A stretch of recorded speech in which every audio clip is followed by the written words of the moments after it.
If there's one thing that we know about Prince Philip is that he really does not like fuss, and he made that known when it came to planning his funeral as well. It won't be a state funeral, instead it will be a royal ceremonial funeral, which will be a much more private affair. It's going to take place at St George's Chapel at Windsor Castle. It's the same place that Harry and Meghan got married. It's also a place that's considered a family chapel rather than a public gathering space. Those final details, including when it will take place, are all being considered at the moment. And I would imagine a lot of that is down to the fact that many people who will be attending this funeral, perhaps on diplomatic terms, will still have to quarantine for 10 days when they enter the country. That, of course, could include Prince Harry as well. So there are many things that they need to take into account before they announce the official date. For Harry, who is so close to his grandfather, we only recently heard him talking about the Zoom calls they had together with that James Corden interview.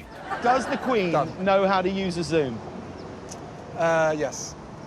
Both my grandparents do. This is crazy. We've Zoomed them a few times. They've seen Archie running around. But my grandfather, instead of like pressing leave meeting, yes, he just goes.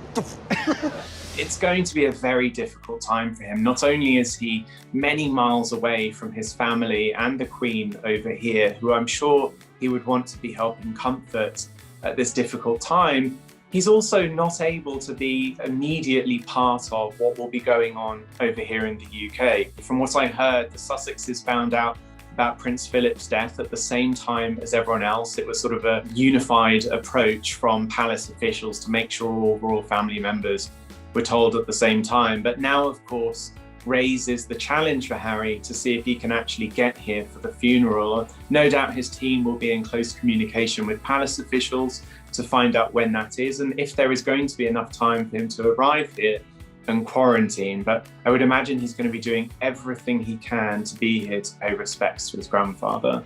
It is extremely likely that Harry will do everything he can to be over here to celebrate the life of his grandfather, a man that he was incredibly close to. We've heard him talk so warmly about him on recent occasions. And I'm sure it'll be difficult for him to be traveling alone. Of course, Meghan is heavily pregnant at the moment. That makes it very difficult for her to be traveling. And of course, with little Archie at an age where an event like this perhaps might not be appropriate, it makes sense that he would travel alone by himself. But those final details still need to be worked out. Meghan, as we know, is heavily pregnant at the moment. She is not far away from the arrival of baby number 2. And so there will be many conversations that will have to take place before she could even consider traveling over here to the UK.